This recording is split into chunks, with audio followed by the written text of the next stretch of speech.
Telugu one ప్రేక్షకులకు నమస్తే. అక్షరం కార్యక్రమానికి స్వాగతం. ఇవాళ మన మధ్య మరి అద్భుతమైనటువంటి ఒక వ్యక్తి ఉన్నారు. ఆయనే అనంతరాముడు. ఆయన విద్యాసంస్థల అనంతలక్ష్మి విద్యాసంస్థల అధినేత. అంతేకాకుండా మంచి సాహితీ పోషకులు. అంతేకాకుండా ఆయన లిటరేచర్ చదివారు. మరి కృష్ణదేవరాయలు పుట్టినటువంటి అనంతపురం జిల్లాలో పుట్టి ఎంతోమంది కవులు కళాకారులను ప్రోత్సహిస్తూ ఉంటారు. అటువంటి వ్యక్తి మన మధ్య ఉన్నారు. ఆగస్టు నెలలో అంతర్జాతీయ తెలుగు మహాసభలు అక్కడ అనంతపురంలో వాళ్ళ యొక్క కళాశాలలు నిర్వహించబోతున్నారు. ఎంతోమంది కవులు కళాకారులు అంతా రప్పించి పెద్ద ఎత్తున చేయబోతున్నారు. ఈ సందర్భంగా అనంతరాముడు గారితో ముఖాముఖి కొనసాగిద్దాం. నమస్తే అన్న గారు. నమస్తే. నమస్తే. మీరు అనంతపురం జిల్లాలో అంటే కరువు జిల్లా రాయలేలిన నాటి రతనాల సీమలో మీరు అక్కడ జన్మించారు. జన్మించి మీరు కూడా తెలుగు లిటరేచర్ చదువుకున్నారు. మీరు తెలుగు లిటరేచర్ ఎక్కడ చదువుకున్నారు? అనంతపురం ఆర్ట్స్ కాలేజీలో నేను బిఏ టీహెచ్బి తెలుగు మెయిన్ సబ్జెక్ట్ తెలుగు తీసుకొని నేను ఇక్కడ డిగ్రీ కంప్లీట్ చేశాను. నాకు తెలుగు భాష మీద అభిమానం కూడా ఎక్కువ కాబట్టి నేను ఆ డిగ్రీ తీసుకుని నేను అంటే తెలుగు భాష పట్ల అభిమానం అప్పట్లో తెలుగే తీసుకోవాలని ఎందుకు అనుకున్నారు? మనము తెలుగు ప్రజలు ఫస్ట్ మన మాతృభాషను ఇప్పుడు ఏం చెప్తారు, మన ఇంటిని చక్కదిద్దుకొని మళ్ళీ కథమాల కార్యక్రమాలు ఇవ్వమంటాం. కాబట్టి మన భాషను మన మాతృభాషను 10 మందికి తెలియజేసి కమ్మని పాటలు కొంతమంది కవులు పాడితే ఎంతసేపు అయినా కళ్ళు పూసుకొని వినాలని అనిపిస్తుంది. ఆయన ఎప్పుడు స్టాప్ చేస్తే అప్పుడు కళ్ళు తెరుస్తాం. అది మీకు తెలిసే ఉంటుంది. మీరు ఒక ప్రముఖ కవి, మీరు అనంతపురం జిల్లాలోనే పుట్టినారు. అనంతపురం జిల్లాలో పుట్టి హైదరాబాద్లో ఉన్న అనంతపురం జిల్లాలో మర్చిపోలేదు.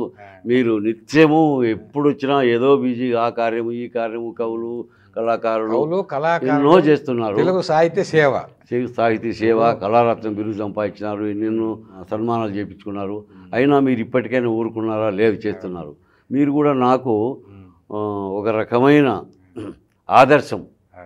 ఎందుకంటే మనం కృష్ణదేవరాయలు ఏలినటువంటి జిల్లాలో పుట్టారు. అక్కడనే పెనుగొండ ఉంది. నాకు కూడా అలా అనిపిస్తుంది అన్న. ఇప్పుడు పెనుగొండలో మన కార్యక్రమాలు చాలా చేశాం. నేను అనంతపురం జిల్లాలో ఏ కార్యక్రమం చేసినా కవులు కళాకారులు మీరు వస్తున్నారు. దానికి కావాల్సినటువంటి వాళ్ళందరూ సన్మానిస్తున్నారు. మెమోంటోలు కానీ శాలవాళ్ళు కానీ మీరు నేను అడుక్కున్నా మీరు ఇచ్చి, అంటే ఒక కృష్ణదేవరాయలు ఆ రోజుల్లో ఎట్లా సాహిత్యాన్ని ప్రోత్సహించారు అలా అనంత సాహిత్య అకాడమీ పెట్టాము మేము. అదేవిధంగా పెనుగొండలో జాబిలి చాంద్ భాషను మేము చేసాం.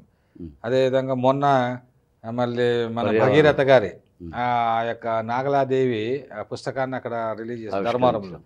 ఇట్లా అనేకమైన అనంతపురం జిల్లా రచయితల సంఘంగా నేను చేశాను. మీరు అన్నీ చేస్తూ ఉన్నారు. ఈ మధ్యలో మీది పేరు బాగా మారిపోతుంది. ఎందుకంటే ఇక్కడ అనంతలక్ష్మి నవ్యాంధ్ర రచయితల సంఘము అనంతలక్ష్మి విద్యాసంస్థల్లో ఇక్కడ చాలా సహస్ర కవచాల సమ్మేళనము అవనిగడ్డలో ఇంతకుముందు 1000 మందితో జరిగింది. అలా ఇప్పుడు తెలుగు భాష ఈ పోస్టర్ని మరి గౌరవనీయులు ముఖ్యమంత్రి గారు ఆవిష్కరించి ఆశీర్వదించారు. అంటే ఏంటంటే అంతర్జాతీయ తెలుగు మహాసభలు. ఇందులో అనంతలో సహస్రాది కవుల కళాకారుల మహాసమ్మేళనం, పుస్తకావిష్కరణలు, జాతీయ పురస్కారాలు, సాంస్కృతిక కార్యక్రమాలు ఇవన్నీ కూడా పెద్ద పెద్ద వాళ్ళు వస్తారు, నిర్వహించాలని మీరు చేశారు. ఇది చాలా ఒక మంచి ఒక ఉన్నత ఆశయం అన్నమాట. ఎందుకంటే మీరు అన్నట్టుగా మీరు తెలుగు భాష పైన ఉన్నటువంటి ఒక ప్రేమ. ఇంకోటి ఏమంటే అష్టదిగ్గజ కవులు 8 మంది పెనుగొండలోనే గగనమహల్లోనూ అక్కడ భువన విజయం నిర్వహించినటువంటి సందర్భాలు ఉన్నాయి. కృష్ణదేవరాయలు అక్కడికి వచ్చేటువంటి అంటే తెలుగు కవులు మరి ఎంతోమంది కూడా అక్కడ నుంచి వచ్చారు. ఇట్లా మీ కళాశాలలో కూడా అనేక కార్యక్రమాలు నిర్వహించారు. అంటే పిల్లలకు తెలుగు భాష అంటే జనరల్గా మీరు ఇంజనీరింగ్ కాలేజ్ పెట్టారు. ఇంజనీరింగ్ కాలేజీలో కొన్ని వేల మందిని ఉద్యోగాలు కల్పించారు. ఈ యొక్క అంటే తెలుగు భాష, తెలుగు కవులు రచయితలు దీనికోసము ఎలాంటి కృషి చేయాలని మీరు భావిస్తున్నారు? ఇప్పుడు ఫస్ట్ మన మాతృభాష తెలుగు కాబట్టి తెలుగు నేర్చుకున్న తర్వాత మన ఇతర భాషలు నేర్చుకుంటే తప్పులేదు. ఒక ఎగ్జాంపుల్ తీసుకుంటే కవిగా మీకు తెలియదు ఏమి లేదు. కర్నూలు అని రాయాలంటే ఇంగ్లీష్లో కేయు అని రాస్తాం. కేయు అంటే కుర్నూలు. అదే మన భాషలో అయితే కర్నూలు అంటే కా, కడప అంటే కా పెడతాం, కు అంటే పక్కన ఉత్తిస్తాం. మరి మన భాషలో ఉన్నటువంటి సౌకర్యము ఇంత కరెక్ట్నెస్ అనేది వేరే ఏ భాషలోనూ లేదు. ఇప్పుడు ఇంగ్లీష్ అందరూ అంతర్జాతీయ భాషగా చేస్తున్నారు, ఓకే నేను ఒప్పుకుంటా. కానీ మన తెలుగు వాళ్ళు కూడా ముఖ్యమంత్రి చంద్రబాబు నాయుడు గారు కానీ, మన వెంకయ్య నాయుడు గారు కానీ, మరి మీరు కానీ, మీరు తెలుగును ఎంతో ప్రాముఖ్యత ఇచ్చి చేస్తున్నారంటే ఇంగ్లీష్ చదువుకోదని మీరేం చెప్పడం లేదే. దీన్ని ఆదరిస్తూ వేరే భాష చేయండి. మన కృష్ణదేవరాయలు గారు చేసినటువంటి ఆయన దగ్గర వచ్చేసి ఎప్పుడూ కవులు ఉండేవారు, అష్టదిగ్గజ కవులు ఉండేవాళ్ళు. ఆయన ఎంతమందికో కవులకు సత్కారం చేసి సన్మానం చేసి ఎంత సహాయం చేసేవాళ్ళు. ఇప్పుడు కూడా నేను మిమ్మల్ని ఎందుకు ఇష్టపడతానంటే మీరు ఇలాంటి కార్యక్రమాలు ఎక్కువ చేస్తున్నారు. మీరు చేసేదానికి మీరు అడిగిన అడగకపోయినా నా వంతు సాయం నేను కూడా చేయాలనిపించే నేను చేస్తున్నాను, కానీ ఎవరో నాకు ఏదో చేస్తానని కాదు. తెలుగు గురించి దీన్ని బాగా వ్యాప్తి చెందేటువంటి విధంగా చేసేటువంటి వ్యక్తులు అంటే నాకు చాలా ఇష్టము. నేను కూడా వీలైనంత వరకు చేయాల. రెండవది ఏమిటంటే మీరు ఎన్టీ రామారావు గారు వీరాభిమాని, ఆయన మహానుభావుడు, తెలుగు తేజం.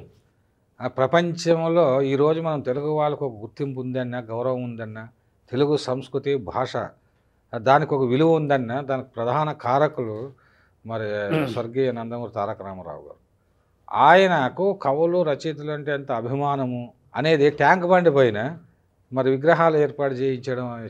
ఆయనకి ఎట్లా ఐడియా వచ్చిందంటే అభిమానమే. అభిమానం అంటే ఆయన ఆ రోజు శ్రీకృష్ణదేవరాయలు ఎలా చేశారు, తెలుగు యూనివర్సిటీ కూడా పెట్టారు. తెలుగు యూనివర్సిటీ పెట్టి తెలుగు భాష తెలుగు సంస్కృతిని ఎంత విశ్వవ్యాప్తం చేయడానికి కారకులేరు. అటువంటి వ్యక్తులు మాకు ఆదర్శం.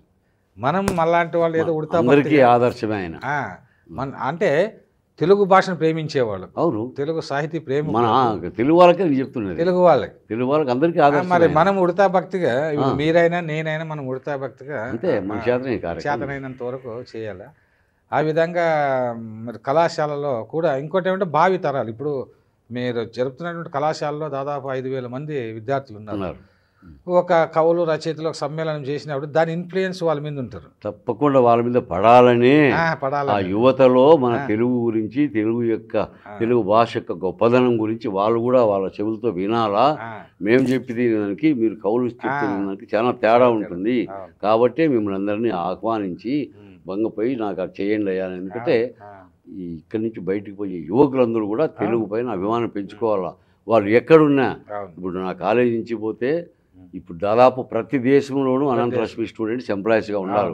మరి వాళ్ళందరూ కూడా తెలుగు భాష. ఎగ్జాంపుల్ చెప్తాను, మా అబ్బాయి అమెరికాలో ఉండి అక్కడి నుంచి అక్కడే చదువుకొని జాబ్ చేసేటప్పుడు నాకు వాళ్ళ రూమ్లో 5 మంది అబ్బాయిలు ఉండేవాళ్ళు. నాకు ఫోన్ చేస్తే మా వాడు ఏమన్నాడు తెలుసా, నైనా బాగుండవా అనేవాడు. పక్కన వాళ్ళంతా పక్కన నవ్వుతా అంటారు, అది నాకు వినపడతా అంటారు ఫోన్లో.